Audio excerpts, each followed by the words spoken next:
శ్రీ గురుభ్యో నమ. వ్యాస విరచిత శ్రీమద్భాగవతంలో దశమ స్కందంలో నేడు మనం కాళీయ మర్దనంలో ఉన్నటువంటి కొన్ని అంతరార్థాలని సందేహాలని నివృత్తి చేసుకున్నాం. అంతరార్థాలని దాంట్లో ఉన్నటువంటి ముఖ్యమైనటువంటి విషయాలను ప్రస్తావించుకున్నాం. ముందుగా గణేశ వ్యాసుల వారిని స్మరించుకుని నేటి ప్రవచనాన్ని ప్రారంభించుకుందాం.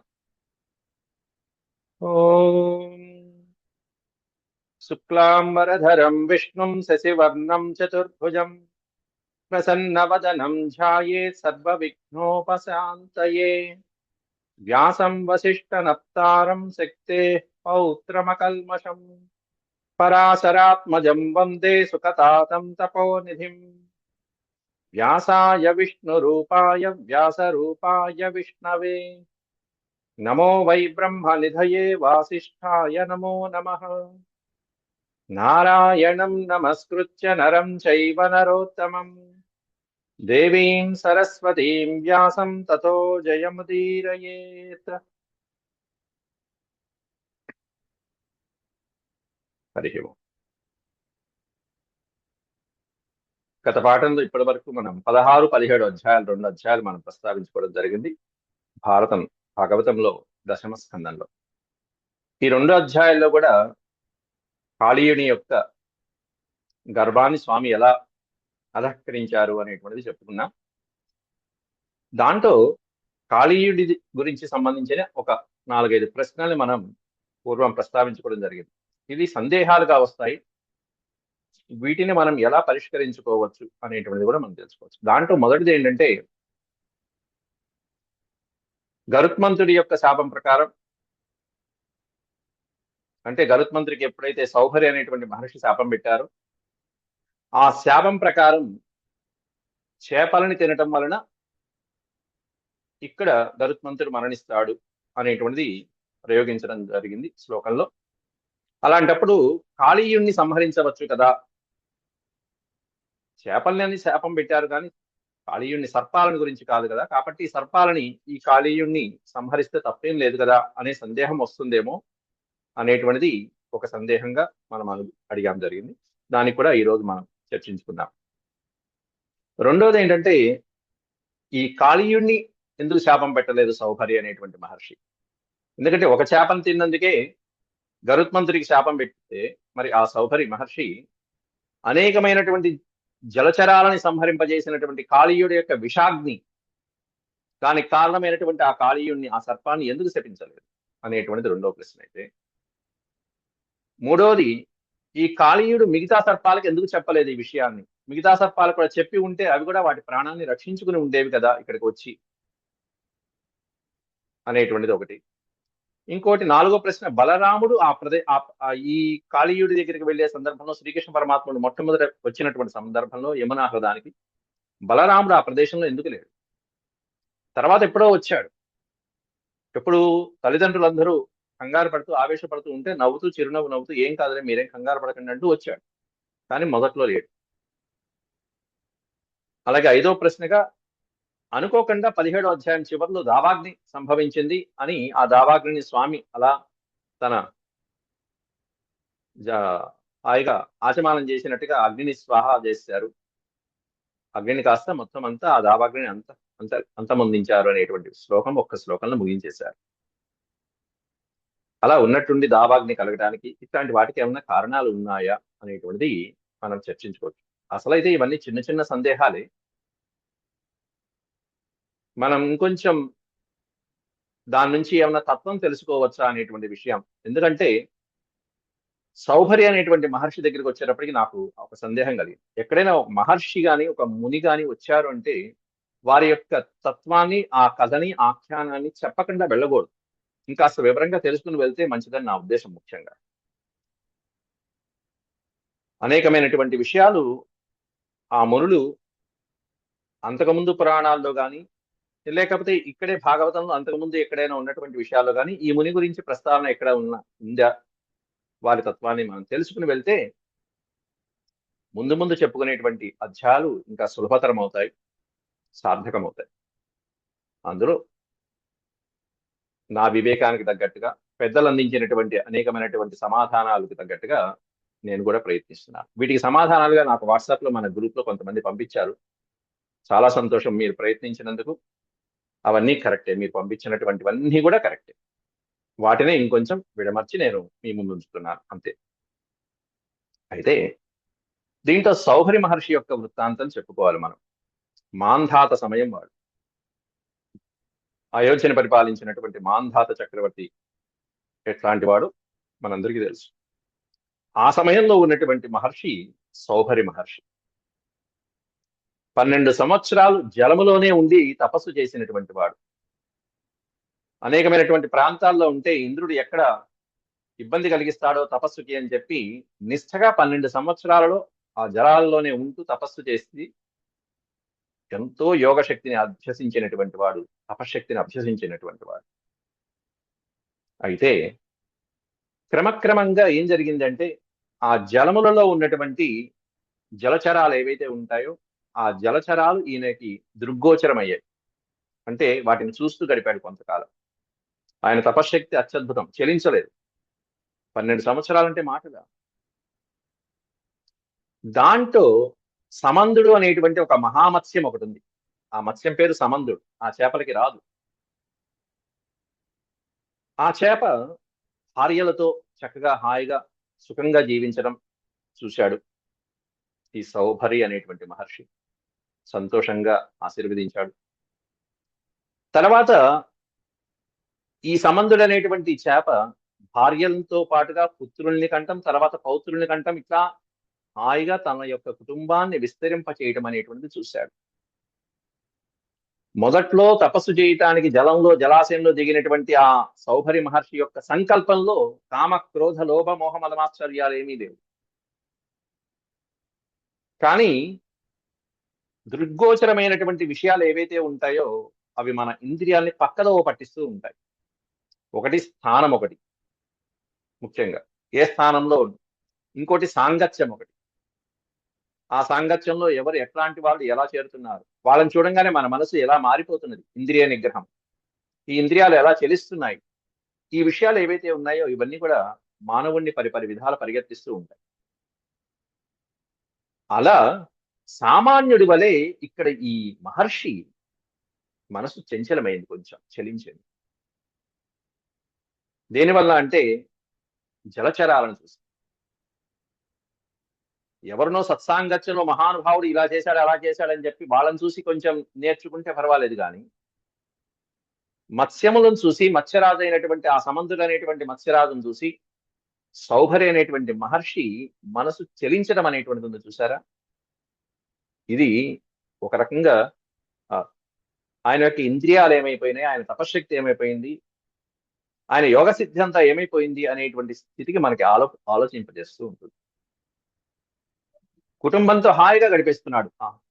ఒక చేప, ఒక ప్రాణి కూడా ఈ విధంగా హాయిగా ఉంది, కుటుంబంతో పుత్రపౌత్రులతో నిత్యము భార్యలతో విహరిస్తున్నాడు. ఆ మహర్షి ముందే కలకలలాడుతూ తిరుగుతున్నాడు. ఇట్లా ఉన్నాడు అని ఈ విధంగా మెల్లమెల్లగా అతని యొక్క భావనలు మారిపోయినాయి, సౌభరి యొక్క భావనలు. రామాయణంలో కూడా ఇట్లాంటి ఉదాహరణలు చాలా ఉన్నాయి. సీతాదేవి రాముడికి చెప్తుంది ఉదాహరణ. ఒక మహర్షిని, ఆ మంత్రసిద్ధుడైనటువంటి మహర్షిని చెలింపజేయడం కోసం ఇంద్రుడు వచ్చి ఒక కత్తిన, నాయన ఇదిగో ఈ ఆయుధాన్ని, ఈ కత్తిని కొన్నాళ్ళు నీ దగ్గర పెట్టి నేను తర్వాత మళ్ళీ వచ్చి తీసుకువెళ్తా అంటాడు. ఇంట్లో పెట్టమన్నాడు అంతే కదా, నేను మహర్షిని, నేను ఎక్కడ చెల్లిస్తాను, పెడితే ఏమైంది, ఆయుధం అయితే. అసలైతే ఋషులకు ఆయుధాలతో ఎటువంటి ప్రసంగము అక్కర్లేదు, ఆసక్తే ఉండకూడదు ఆయుధాలు పట్ల. కాకపోతే ఇంద్రుడు పెట్టి వెళ్తాన్నాడు, న్యాసం అంటారు దాన్ని, అంతే కదా అన్నాడు. కొన్నాళ్ళు ఆశ్రమంలో ఉన్నాడు, బానే ఉన్నాడు. చూడగా చూడగా మెల్లగా ఆ కత్తిని, ఆయుధాన్ని చూసేటప్పటికి ఆయుధాన్ని పట్టుకోవాలనిపించింది మహర్షికి. ఆ తర్వాత మళ్ళీ దాన్ని ప్రయోగించాలనిపించింది. మెల్లగా అతనిలో క్రోధం పెరిగింది, ఆవేశం పెరిగింది, అహంకారం పెరిగింది. ఆ తర్వాత దాంతో సంహారం చేయడం ప్రారంభించాడు. మొత్తం ఏమైంది ఇప్పుడు తపశ్శక్తి అంతా. రామా, అట్లా నువ్వు అడవికి దేనికి వచ్చావు? తపస్సు చేసుకుంటాను, 14 సంవత్సరాలు దీక్ష అని చెప్పి వహించి వచ్చినటువంటి వాడివి, ఇప్పుడు నువ్వేం చేస్తున్నావు? నీ జోలికి రానటువంటి రాక్షస సంహారం చేస్తానని చెప్పి ఋషులకి మాట చేస్తున్నావా? ఇది నీకు సమంజసం అంటూ సీతాదేవి రాముడికి హితబోధ చేస్తున్న సందర్భంలో ఉంటుంది. ఎందుకు చెప్తున్నా అంటే అట్లా ఇక్కడ కూడా 12 సంవత్సరాలు జలస్తంభనలో ఉంటూ అక్కడ తపస్సు చేసుకునేటువంటి ఒక మహర్షి చూడగా చూడగా చూడగా ఒక జలచరం వలన ఏ విధంగా అయితే మనసు మార్చుకుని, అవును నేను కూడా సంసారబద్ధుడిని అయితే బాగుంటుంది కదా, నాకు కూడా చక్కగా హాయిగా భార్య, సంతానము, పిల్లలు, వంశాభివృద్ధి కలుగుతుంది, అసలైతే గృహస్థ జీవితమే కదా అసలైనటువంటి ధర్మం, ఆచరణ, 4 ఆశ్రమాల్లో ప్రధానమైనటువంటి గృహస్థ జీవితమే కదా అనేటువంటి స్థాయికి వచ్చేశాడు. ఎంత చెలించిపోయింది మనసు చూడండి. అందువలన అంత వృద్ధాప్యంలో ఉండి కూడా, అంత మహాయోగ సిద్ధుడై ఉండి కూడా ఇక బయటకు వచ్చాడు. జలాల నుంచి బయటకు వచ్చి ఇప్పుడు వివాహం చేసుకోవాలి. ముసలి అవతారం, గడ్డాలు మీసాలు జటలు ధరించాడు ఓ పక్కన. ఇటువంటి ఈ అవతారానికి పిల్లని ఎవరిస్తారు అనుకున్నాడు. ఇటువంటి మహర్షులు ఎప్పుడు ఏదైనా సమస్య వస్తే ముందుగా రాజుల్ని సంప్రదిస్తారు. ముందు మాంధాత మహారాజు సిద్ధంగా కనిపించాడు, వెళ్ళాడు ఆయన దగ్గరికి. నేను ఇట్లా వివాహం చేసుకోవాలనుకుంటున్నాను, కాబట్టి నీకు 50 మంది కన్యలు ఉన్నారు. మాంధాతకి 3 పుత్రులు, 50 మంది కన్యలు ఉన్నారు, కుమార్తెలు. కాబట్టి 50 మందిలో ఒకళ్ళని వివాహం చేసుకుంటానని చెప్పి మరి అడిగాడు బ్రాహ్మణుడు సౌభరి. మాంధాతని వెళ్ళి అడిగాడు. ఆయన ఆకారం చూస్తేనే ఉన్నా భయంకరంగా ఉన్నాడు, కానీ మహర్షి ఎటువంటి శక్తులు ఉన్నాయో, ఏం శాపం పెడతాడో మళ్ళీ కాదంటే అని చెప్పి కాస్త మాట దాట వేయటానికి ఏదో సర్ది చెప్పాడు ఆ సమయానికి మాంధాత. అయ్యా ఇట్లా 50 మంది కుమార్తెలు ఉన్నారు, కాబట్టి నిన్ను చూసి వాళ్ళలో ఎవరైనా వివాహం చేసుకుంటానంటే అట్లాగే నాయన అని చెప్పాను. అర్థం చేసుకున్నాడు, మనసులో భావాన్ని కూడా అర్థం చేసుకోగలిగినటువంటి మహర్షి సౌభరి. మాంధాతతో అంటాడు, నువ్వేం ఇబ్బంది పడకు నాయన, నన్ను అంతఃపురంలో ప్రవేశపెట్టు చాలు, వారి యొక్క అంతఃపురంలో ప్రవేశపెట్టు, వాళ్ళలో ఎవరు చేసుకోవాలి, నన్ను వివాహం చేసుకోవాలనుకుంటే వారిని వివాహం చేసుకుంటాను, సమ్మతమేనా అన్నాడు. సరే అని చెప్పి మాంధాత పంపించాడు. ఈ సౌభరి మహర్షి ఎట్లాంటి సిద్ధుడు అంటే తన యొక్క తపశ్శక్తితో అనేకమైనటువంటి రూపాలు, కామరూపుడు, ఎటువంటి సిద్ధినైనా పొందగలిగినటువంటి వాడు. అత్యద్భుతమైనటువంటి నవయవ్వనుడి యొక్క రూపాన్ని ధరించి లోపలికి ప్రవేశించాడు. ఆయన ఆకారమే మారిపోయింది. అందమైనటువంటి మన్మధుల్లా చక్కగా ఉన్నాడు. లోపలికి ప్రవేశించగానే, ఆయన ప్రవేశిస్తూ ఉండగానే ఒకరు కాదు, ఇద్దరు కాదు, 50 మంది కన్యలు ఇతన్ని వరిస్తే ఇతన్నే పతిగా వరించాలి, ఇతన్నే భర్తగా మనం సేవించాలని 50 మంది అనుకున్నారు. అట్లాంటి ముగ్ధ మనోహరమైనటువంటి రూపంతో వెళ్ళాడు ఆయన సౌభరి. అంటే ఆయనకు ఉన్నటువంటి వాంఛ ఎంత బలీయమైనదో దీన్ని బట్టి మనకు అర్థమవుతుంది. 50 మంది కోరుకున్నారు. మాంధాత గమనించాడు, ఎవరిని చేసుకుంటారంటే అందరూ చేసుకుంటామన్నారు. అప్పటిదాకా చక్కగా అక్క చెల్లెళ్ళందరూ కలిసిమెలిసి ఉన్నారు. వివాహ ప్రస్తావన వచ్చేటప్పటికి ఇతడు నాకే భర్త అవ్వాలి అనేటువంటి విధంగా అందరూ చెప్పారు. చేసేదేమీ లేక మాంధాత 50 మందిని ఇచ్చి కట్టబెట్టాడు, ఇచ్చిన మాట ప్రకారం సౌభరి వివాహం చేసుకున్నాడు. చక్కగా అందరితో కూడా 50 భవనాలలో విడివిడిగా చక్కగా అనేకమైనటువంటి 50 రూపాయలలోనూ వారితో ఆనందించగలిగినటువంటి శక్తి సంపన్నుడు, తపశక్తి సంపన్నుడైనటువంటి వాడు సౌభరి. వారందరినీ సంతృప్తి పరుస్తున్నాడు. పిల్లలు పుట్టారు, వందలాది మంది సంతానం సౌభరికి. ఇంతమందితో ఎలా ఉంటున్నాడా, కనీసం ఏ ఒక్కరికైనా ఏదైనా కీడు కలిగిందేమో, లేకపోతే అసంతృప్తిగా ఉన్నారేమో నా కుమార్తెలు అని చెప్పి మాంధాత మధ్యలో కూడా వెళ్ళి పరీక్షించుకున్నాడు.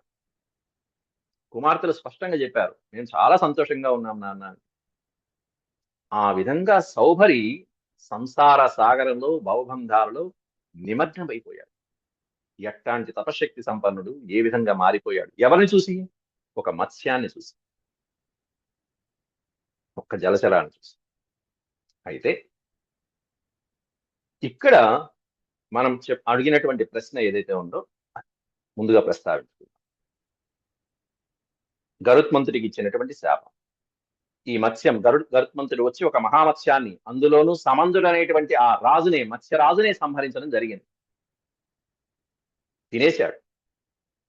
తినేసేటప్పటికి మొత్తం అందరూ వచ్చారు, విలవిల బోరున విలపిస్తూ ఉండేటప్పటికీ అప్పుడు శాపం పెట్టేశాడు. ఇంకా చెప్పాలంటే ఇది వివాహమైన సందర్భంలోనే జరిగింది. ఎందుకంటే ఆ కాళీయ హృదయం దగ్గరే ఉన్నటువంటి సందర్భం. వివాహమైంది. కాళీయ హృదయం దగ్గరే అనేకమైనటువంటి భవనాలలో హాయిగా వసతి ఏర్పాటు చేసుకున్నాడు ఈ మహర్షి. విశ్వకర్మే వచ్చి స్వయంగా నిర్మించాడు భవనాలని. 50 రూపాయలలోనూ 50 మంది భార్యల్ని సంతృప్తిగా చూసుకుంటున్నాడు.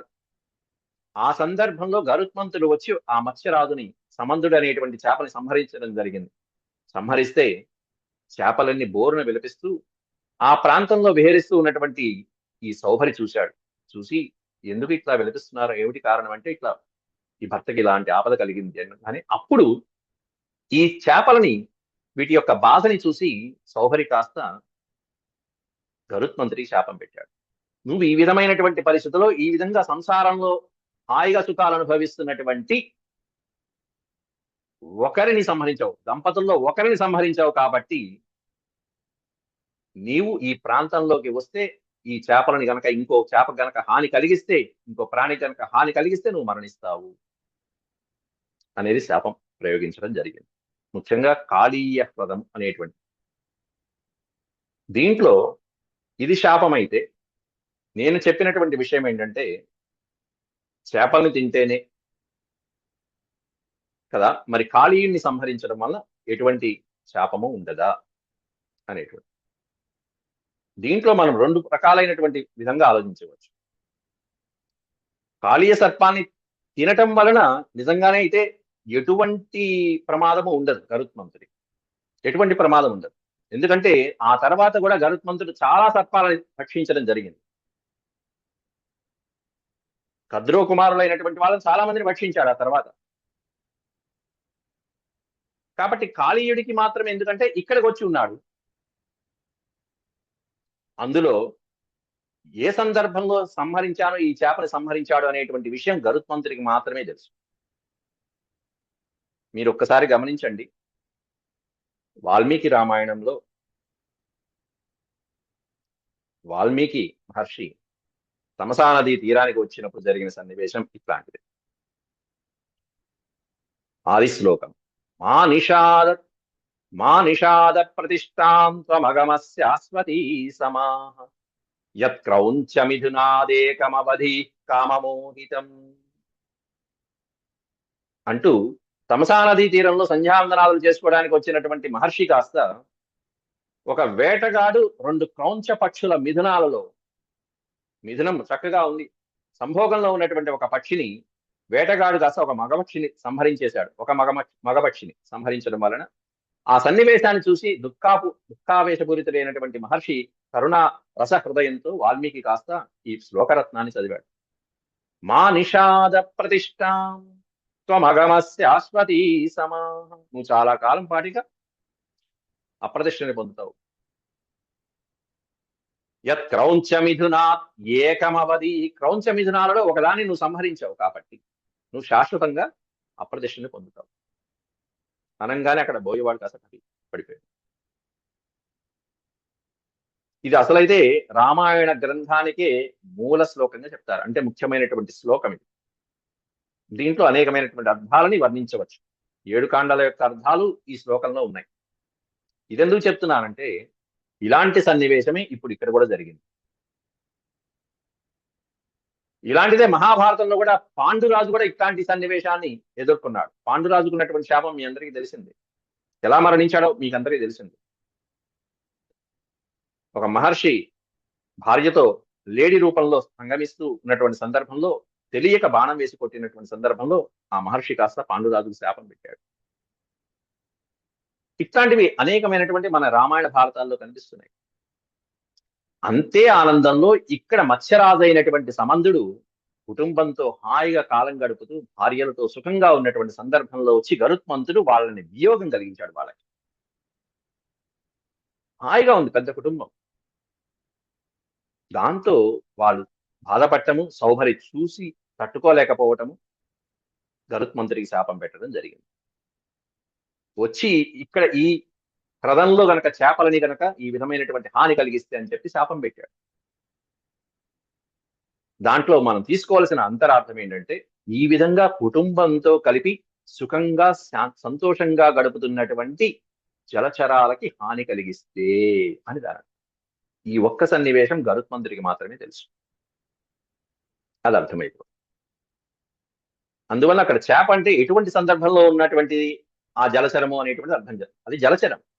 అందువల్ల కాళీయుడు కూడా అదే పరిస్థితిలో వచ్చాడు. భార్యలతో వచ్చాడు. కుటుంబం అంతా ఉంది. పుత్రులు, పౌత్రులు, బంధువులు, స్నేహితులు అందరూ ఉన్నారు. అట్లాంటి సందర్భంలో గనక కాళీయుడిని గనక సంహరిస్తే ఖచ్చితంగా ఇదిగో ఈ విధమైనటువంటి గతి పడుతుంది. ఈ శాపం ప్రభావితం. అది చేప అవ్వచ్చు, కాళీయుడు అవ్వచ్చు, ఎవరైనా సరే.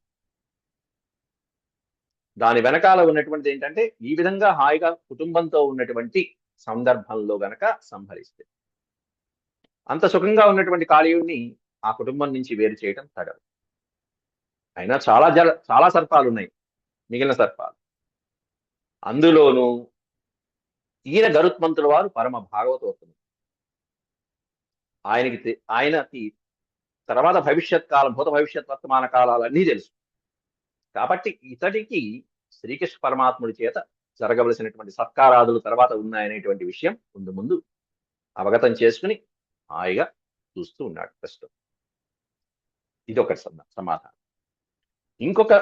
ఇంకొకటి కూడా మనం గరుత్మంతుడి యొక్క బాల్య దశని మనం కనుక ఒక్కసారి గుర్తు చేసుకుంటే ఈ ప్రశ్నకి మనకి ఇంకా సమాధానం దొరుకుతుంది. గరుత్మంతుడు పుట్టగానే దాదాపు కొన్ని వేల సంవత్సరాలు ఆ గుడ్డు పెరిగి పెరిగి పెరిగి ఆ తర్వాత ఉద్భవించాడు గరుత్మంతుడు. పుట్టగానే ఆకలి ఆకలి అన్నాడు. వినత కాస్త ఈ పిల్లవాడు పుట్టగానే ఆకలి అంటున్నాడు, ఏం చూపించాలి, ఇంత భారీ ఆకారానికి ఏం చూపించాలి అని చెప్పి ఆ తర్వాత నాయన ఇదిగో ఈ అడవిలో అనేకమైనటువంటి చోరులు, దస్యులు అంటారు, ఆటవికులు ఉన్నారు, ఆ ఆటవిక జాతంతా కూడా నువ్వు ఆహారంగా తీసుకో అని చెప్పి వినత చూపిస్తున్నది. చూపించి వాళ్ళనందరినీ కూడా భక్షించవచ్చు నాయన. కాబట్టి వాళ్ళని భక్షించడం వల్ల పాపమేమి ఉండదు. వాళ్ళు సమాజానికి హాని చేసేటువంటి వాళ్ళు, ఎట్లాగూ రాజు చేత శిక్షించబడేటువంటి వారు. అయితే బ్రాహ్మణుల జోలికి మాత్రం వెళ్ళమాకు నాయన అని చెప్పి ఒక మాట కూడా ఆ సందర్భంలో చెప్పింది. బ్రాహ్మణుని నువ్వు మింగలేవు, అదే సంకేతం, ఇంకేం చెప్పక్కల. అన్ని వేల మందిని తింటున్నప్పుడు వీడు బ్రాహ్మణుడని ఎలా తెలుసుకుంటాడు పాపం? ప్రతివాడిని బ్రాహ్మణుడా కాదా అని చెప్పి ఎక్కడ పరీక్షిస్తాడు ఈయన? దాదాపు 10,000 మందిని ఒక్కసారిగా అమాంతం తినేస్తాడు వెళ్ళి. అప్పుడు వినత చెప్పినటువంటి ఒక విషయం, బ్రాహ్మణుడైతే నీ గొంతులో దిగడు నాయన అని చెప్పేస్తుంది. అదే జరిగింది. గరుత్మంతుడు వెళ్తాడు. వెళ్ళి నిజంగానే ఆ అటవిక ప్రాంతంలో అనేక మందిని సంహరించేస్తాడు. మొత్తం అందరినీ స్వాహా చేసుకుంటూ వెళ్తాడు. స్వాహా చేసేస్తున్నప్పుడు హాయిగా ఒక బ్రాహ్మణుడు మాత్రం లోపల మింగుడు పడ్డు, గొంతులో అడ్డం పడతాడు. ఏంటో గొంతు అంతా మంటగా ఉంది, కాలిపోతుంది. అగ్నే, బ్రాహ్మణుడు అంటే అగ్ని, మాటలో అగ్ని, నేత్రముల్లో అగ్ని. కాబట్టి ఆ అగ్ని లాంటి బ్రాహ్మణ తేజస్సుని లోపల మింగుడు పడట్లా. గరుత్మంతుడికి అడ్డుపడతాడు. అర్థం చేసుకున్నాడు, ఓ అమ్మ చెప్పింది కదా అని చెప్పి అర్థం చేసుకుని, ఎవరు నాయన లోపల ఎవరో ప్రవేశించారు, ఎవరు నాయన అంటే నేను ఇట్లా బ్రాహ్మణుడు నాయన, సరే జాగ్రత్తగా బయటికి రా అని చెప్పి సమాధానం చెప్పి అతన్ని బయటికి పంపించి, అప్పటి నుంచి బ్రాహ్మణ భక్తితో బ్రాహ్మణ్ణి గౌరవిస్తూ వారు చెప్పినది ఆచరిస్తూ వారికి నమస్కారం చేస్తూ ఉండేటువంటి సద్బుద్ధి వివేకాలు కలిగినటువంటి వాడు గరుత్మంతుడు. అట్లాంటి ఆ వివేకవంతుడు, ఆ వివేకం ఎప్పుడైతే ఉంటుందో ఎటువంటి ఆపద ఉండదు.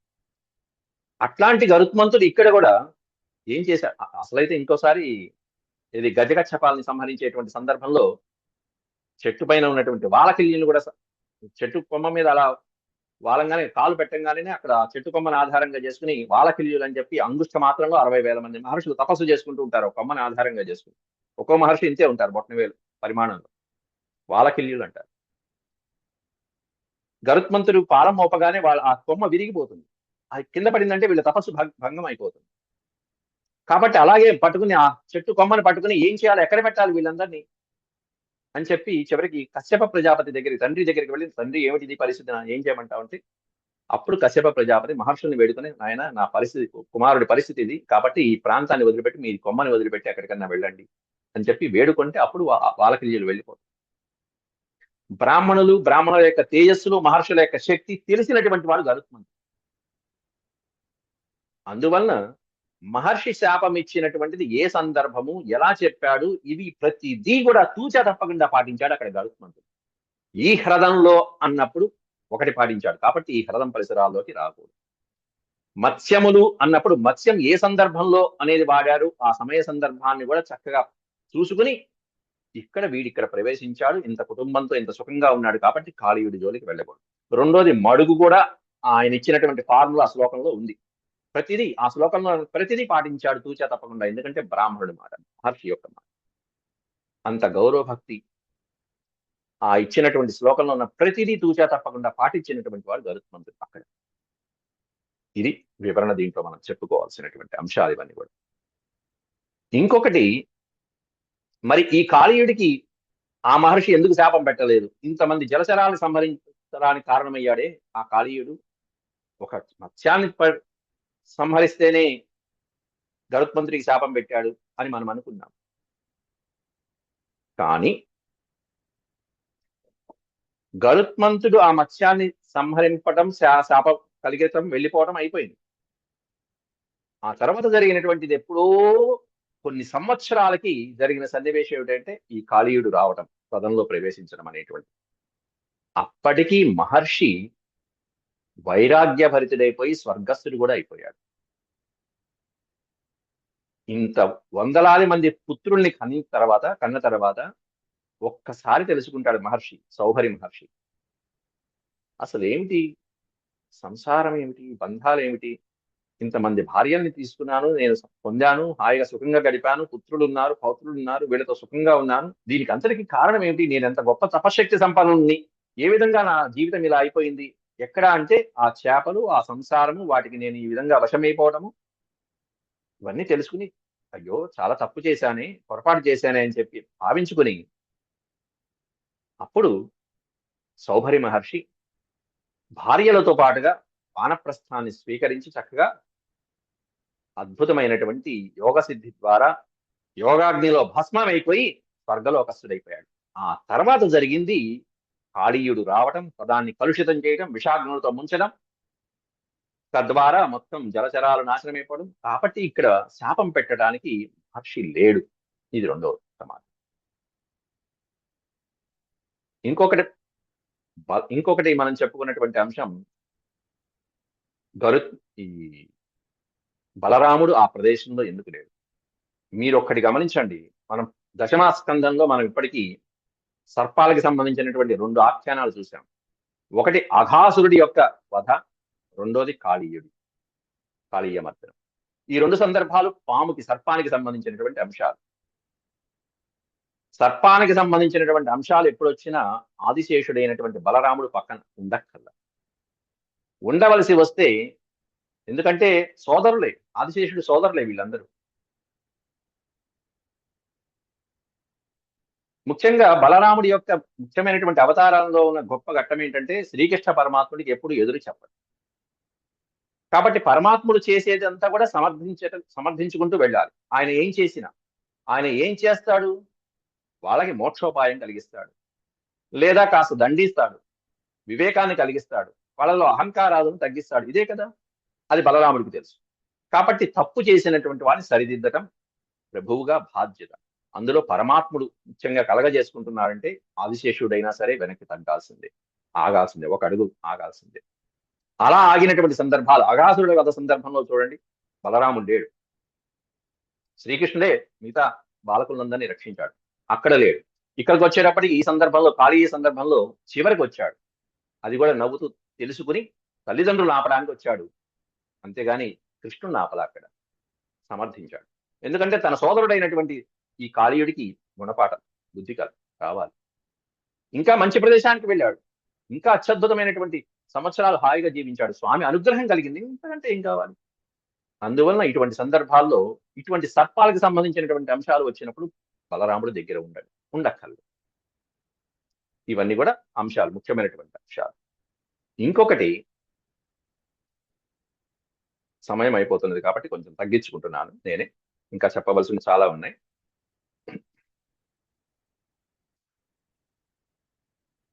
కాళీయుడు అంటే ఎవరో కాదు. అసలైనటువంటి సారాంశంలోకి వస్తున్నాను. ముఖ్యమైన కాళీయుడు అంటే ఎవరో కాదు, గతి తప్పినటువంటి కుండలి శక్తి అని అర్థం.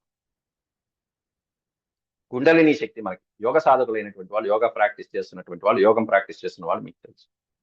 అంటే భక్తి జ్ఞాన వైరాగ్యాలు ఏవైతే ఉంటాయో, భక్తి జ్ఞాన వైరాగ్య వివేకాలు, ఈ 4 ప్రధానంగా యోగ సాధకులకు ఉండవలసిన లక్షణాలని భాగవతం చెప్తుంది. భక్తి జ్ఞాన విరాగాప్తో వివేకో వర్ధతే మహాన్ అని భాగవతం చెప్తుంది. అంటే యోగ మార్గమునందు గతి తప్పినటువంటి వాళ్ళకి కాళీయుడి యొక్క గతి పడుతుంది. వివేకం లేని, ఇంద్రియ నిగ్రహం లేని యోగాభ్యాస సాధకుడు ఎవరైతే ఉంటాడో ఆ యోగాభ్యాస సాధకుడైనటువంటి వాడు. ఎట్లాంటి యోగాభ్యాస సాధకుడు? యోగం చేస్తున్నాడు, సాధన చేస్తున్నాడు. ఎట్లాంటి సాధన అది? సరిగ్గా వివేకం లేదు. ఆయనకున్నటువంటి వివేకం గతి తప్పింది. ఇంద్రియ నిగ్రహం ఉందా? నిగ్రహం లేదు. అట్లాంటి సాధకుడైనా నేను సాధన చేస్తున్నానండి అనేటువంటి వాడే. అట్లా వివేకం లేని, ఇంద్రియ నిగ్రహం లేని యోగాభ్యాసకుడే కాళీయుడు అని మనం దీని ద్వారా చెప్పవచ్చు. ఇంకా చెప్పాలంటే సర్పం అనేటువంటిది కుండలిని శక్తికి ప్రతీక. ఎప్పుడు కూడా సర్పం అనేది ఈ కుండలిని శక్తి ప్రచోదనం అవుతూ ఉంటుంది. ఎప్పుడు చక్కగా మనం చేస్తున్నటువంటి సాధన ద్వారా ప్రచోదనం అవుతూ ఉంటుంది, పైకి లేస్తూ ఉంటుంది. ఎక్కడ దాకా? సహస్రారం దాకా. కానీ ఇంద్రియ నిగ్రహం లేదు అక్కడ సాధకుడికి. ఆ సాధకుడికి కామ క్రోధ లోభ మదమాశ్చర్యాలు అనేటువంటి అరిషట్ వర్గాలన్నీ ఉన్నాయి. ఇంకా ఏం సాధన సాధిస్తాడు? ఆహార నియమం లేదు ఓ పక్కన, ఆరోగ్య నియంత్రణ లేదు ఓ పక్కన, ఇంద్రియ నిగ్రహం లేదు ఓ పక్కన. ఇలా నియంత్రణ లేనటువంటి ప్రవర్తనలు మొదలైనటువంటివన్నీ కూడా నియంత్రించడానికి పెట్టేటువంటి సాధకుడు ఎవరైతే ఉంటారో అట్లాంటి వాడు అసలైనటువంటి యోగి. అంటే వీటన్నిటిని సాధన ద్వారా ఒక నియంత్రణలో పెట్టేటువంటి వాడు అసలైనటువంటి యోగి అవుతాడు. అది ఇటువంటి ఈ కాళీయుడు లాంటి అపమార్గంలో ఉన్నటువంటి యోగ సాధకులను దారిలో పెట్టేటువంటి వాడే యోగేశ్వరుడైనటువంటి మన జగన్నాటక సూత్రధారి శ్రీకృష్ణ పరమాత్మ. ఇది అసలైనటువంటి కాళీయుడిని ఇక్కడ ఆయన సక్రమమైనటువంటి మార్గంలో పెట్టారు. అట్లా అపమార్గంలో ఉన్నటువంటి యోగ సాధకులు మనలో ఉన్నారు, లోపలే ఉంటారు అంతరంగా. అదో సర్పం. దీన్ని సరి అయినటువంటి దోవలో నడిపించేటువంటి పరమాత్ముడు శ్రీకృష్ణ పరమాత్ముడు ఒక్కడే. ఈ కథలో పడగల మీద స్వామి నాట్యం చేశారు. పడగలంటే ఏమిటి? మూలాధార చక్రం. అక్కడ మూలము నుండి సరి చేసుకుంటూ వచ్చాడు స్వామి. ముందు మూలమే సరిచేయాలి ఎప్పుడు.